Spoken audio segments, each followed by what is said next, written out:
Welcome back to the channel. In today's video, we're diving into the ultimate Italy road trip itinerary. We took this trip a few years ago on our second adventure through Italy, and it couldn't have been more perfect. We'll be sharing all the details from the cities we visited to the time it took to travel from place to place. From the stunning coastal views to ancient historical sites, we'll take you through every detail of our 14-day journey. We'll also let you in on the amazing hotels we stayed at, conveniently located near the must-see sites, and of course, with on-site parking to make things easy. So buckle up as we take you through the best way to explore Italy by road. Welcome to World Wanderers. We're Alicia and Will. Come wander the world with us. Now, you might be wondering why we chose to drive instead of taking the train. So driving offered us the freedom to leave and arrive at our own convenience, saving us valuable time. We had just 14 days in Italy, and we wanted to see as much as humanly possible. And it actually turned out to be the more budget-friendly option since we were traveling with a group of 4 people. Not to mention, having a car made handling our luggage so much easier. No more struggling with heavy bags on crowded platforms. The key to our road trip was to start in the south and work our way north, which meant flying into and out of different airports. We kicked off our Italian road trip by flying into Naples. Yeah, after landing in Naples, we rented a car at the airport from Dollar. We reserved it online ahead of time, with the reservation concluding at the Milan airport for a drop off at the end of our trip. For a vehicle that could comfortably fit the 4 of us in our luggage, it ended up costing us about $600. A quick tip here, stick to the smaller vehicle because many of the streets in Italian cities are narrow. We learned this the hard way when we ended up on a couple of dead-end streets and had to reverse out. Trust me, having a smaller car saved us from a lot of stress. Yeah. After picking up our rental car, we drove to our hotel, the Hotel Poseidon. We really liked this place because it was well priced, situated conveniently between the main part of Naples and our destination for the next day, and it also included a nice breakfast. It also didn't hurt that it had free parking, which is a must when selecting a hotel on a road trip if we're using a rental car. After checking in, we headed into Naples for the evening. You can drive into the city, which takes about 25 minutes from the hotel we were staying in, but we chose to take the local metro since there was a stop close to our hotel, making it a bit of less of a hassle. In Naples, we enjoyed walking along the harbor and visiting the castles. Casa Nuovo and Ovo Castle are definitely the highlights. And of course, no trip to Naples is complete without trying the pizza, since that's the city where pizza was invented. Our second day, we drove about 20 minutes over to Pompeii. The tickets are reasonably priced, and we bought ours at the counter.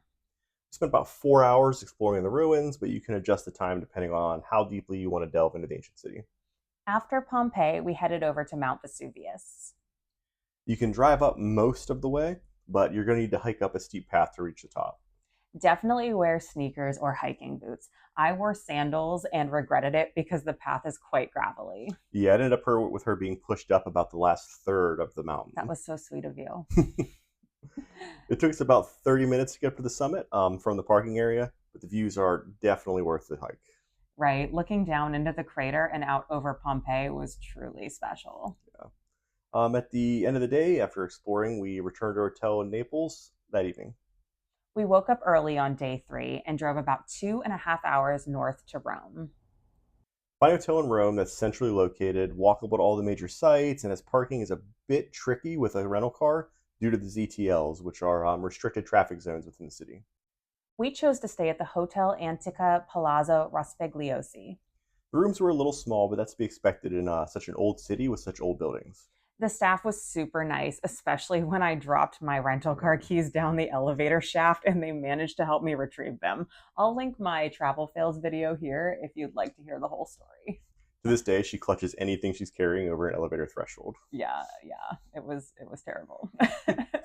After checking into the hotel and dropping off our bags, we began exploring the city. We walked about 15 minutes to the Colosseum. Definitely go inside if you have the chance. From there was about a 10-minute walk to the Roman Forum and another 20 minutes to the Altar of the Fatherland, and 15 more minutes to get to the Pantheon. Will's favorite meat shop in the world was also nearby, so we had to make a quick stop there too. Yes, it's called Salamera Antica, and I think I've been there about 6 times now, every time I'm in Rome. Right. We wrapped up the day with about a 25-minute walk back to our hotel, stopping for dinner along the way. You could also use public transportation or a ride-sharing app if you're not up for all that walking at the end of the day. On day 4, we continued to explore Rome. We started with a 15-minute walk to my absolute favorite spot in the world, the Trevi Fountain. After throwing in a coin for good luck, we walked about 10 minutes more to the Spanish Steps, and then another 20-minute walk down to Castel San Angelo, and our final little jaunt was about a 15-minute walk up to the Piazza Navona. We headed back to the hotel from there, which is about a 30-minute walk. And as always, feel free to use the transportation options if walking isn't your thing. On day 5, we headed to Vatican City. From our hotel, it was slightly too far to walk, so we took the public transit. We bought our tickets to the Vatican Museum on the same day, and we didn't do the skip the line tour. Yeah, our wait was only about 30 minutes, so it really wasn't bad. Afterwards, we explored St. Peter's Basilica. There are tons of great restaurants around the Vatican, perfect for lunch, afternoon snack, or dinner. And then we returned to our hotel in Rome to spend the night. Day 6 was another travel day. We drove about 3 hours from Rome to Florence and stayed in the Classic Hotel. This hotel had parking, was in a nice area, and was about a 20-minute walk across the river to the heart of the city. Our first stop that day was in the Uffizi Gallery, followed by a short walk over to the Piazza della Signoria. Day 7 was all about Florence. We started at the famous Cathedral of Santa Maria del Fiore, about a 25-minute walk from our hotel. After the cathedral, we walked about 5 minutes to the Galleria dell'Accademia to see the world-famous statue of David. Afterward, we decided to take the hop-on, hop-off bus tour.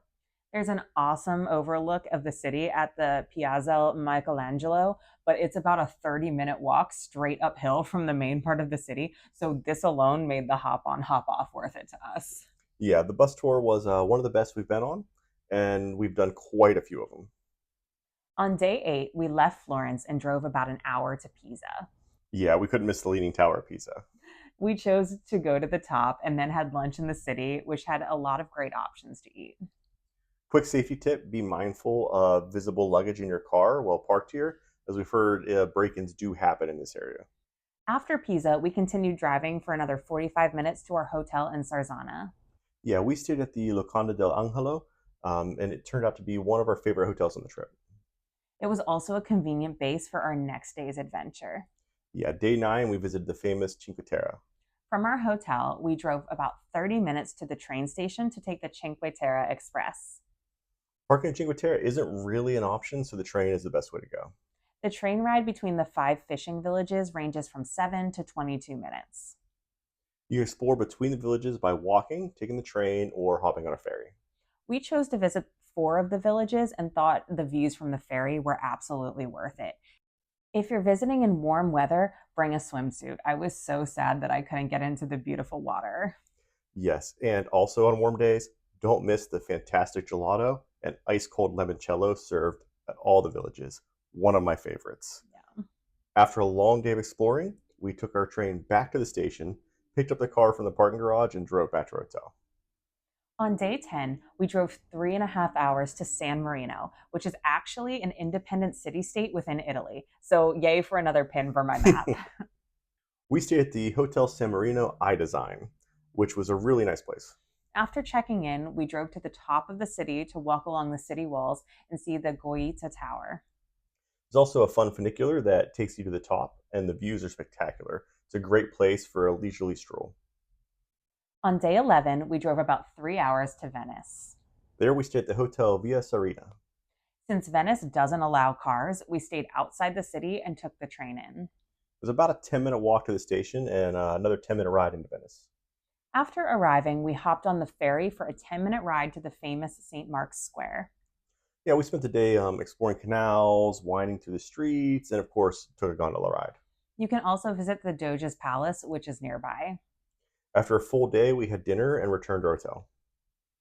On day 12, we used the same train and ferry system to visit the islands of Murano and Burano. Both islands are famous, Murano for its beautiful glassmaking and Burano for its colorful buildings.